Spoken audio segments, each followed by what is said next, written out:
आप देख रहे हैं योर मनी। ऋषभ देसाई हमारे साथ मौजूद है। अपनी क्वेरीज को आंसर करने के लिए सवाल लेते हैं कुछ और स्वप्निल सुरेश मोरे हमारे साथ फोन लाइन पर मौजूद हैं। स्वप्निल जी नमस्कार, पूछिए क्या सवाल है आपका। मैम माजी मेरा अभी उम्र 37 है और मैं एक 2-3 करोड़ का कॉर्पस चाहिए मुझे, और मेरा अभी SIP 6000 मंथली चल रहा है और कुछ और NPS में 50,000। आपके पोर्टफोलियो की वैल्यू कितनी है अभी? 5,30,000। ओके, 5,30,000। और आपने गोल कितना बताया? 5 करोड़ मैंने बोला है, 5 करोड़।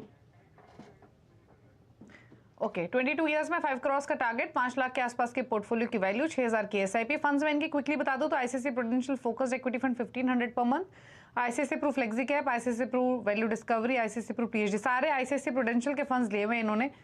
क्या सजेशन इनके पोर्टफोलियो और इनके गोल पर?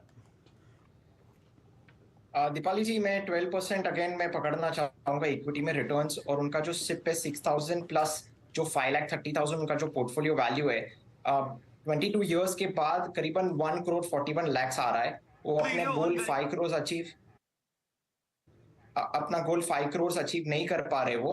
अगर उनको अपना गोल अचीव करना है तो उनको SIP 35,000 पर मंथ करनी पड़ेगी। अभी जो आपने क्लियरली बताया कि उनके सारे फंड्स ICICI में ही है। मैं काफी हाई कंसंट्रेशन रिस्क ले रहे AMC में। एक AMC में इतना एक्सपोजर अच्छी बात नहीं है, क्योंकि अगर अंडर परफॉर्मेंस होएगा तो सारा पोर्टफोलियो को अफेक्ट होएगा। वो अलग अलग AMC में डाइवर्सिफिकेशन रखेंगे तो उनका जो अंडर परफॉर्मेंस रिस्क है वो काफी मिनिमाइज हो जाएगा। मैं रेकमेंड करूंगा कि ICICI प्रूडेंशियल वैल्यू डिस्कवरी में अपनी सिप मैं सब सिप 1,000 रुपीज की रखे वो।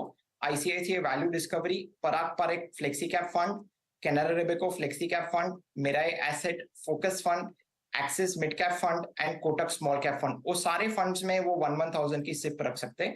मगर कंसंट्रेशन रिस्क एक AMC में ना रखे और डाइवर्सिफाई करे तो उनका अंडर परफॉर्मेंस रिस्क काफी मिनिमाइज हो जाएगा।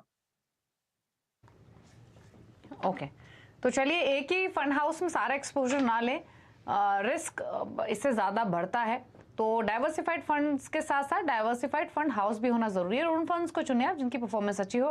रही बात आपके पोर्टफोलियो की, तो आप 35,000 के आसपास की आपको SIP करनी पड़ेगी अपने गोल को हासिल करने के लिए, अगर 5 करोड़ का टारगेट आप लेकर चल रहे हैं। फंड्स आपको सजेस्ट किए गए हैं ICICI Pru value discovery, Parag Parekh flexi cap, Canara Robeco flexi cap, Mirae asset focused, Axis mid cap और कोटक स्मॉल कैप, इन फंड्स के साथ निवेश करें। और जैसे जैसे इन्वेस्टमेंट्स आपकी सैलरी इंक्रीज हो या आपकी कमाई बढ़े, आप अपने एलोकेशन को इंक्रीज करते रहिए ताकि अपने गोल को आप हासिल कर सकें। मोनार्क दवे हमारे साथ राजकोट गुजरात से हैं फोन लाइन पर। मोनार्क नमस्कार, बताइए क्या सवाल है आपका। अच्छा, मैं ना 2014 से ICICI blue chip fund growth में 1,000 के SIP, ठीक है। Hello, okay. फिर उसी में 2015 से उसी में किया 1,000 की, ठीक है। हेलो, 2015 से, और बताइए। 2015 से HDFC फ्लेक्सी कैप में 1,000 की, ठीक है। और 2019 से मेरा emerging blue chip fund growth में 1,000 के SIP की है। तो क्या 2025 तक मुझे फंड वैल्यू कितना होगा?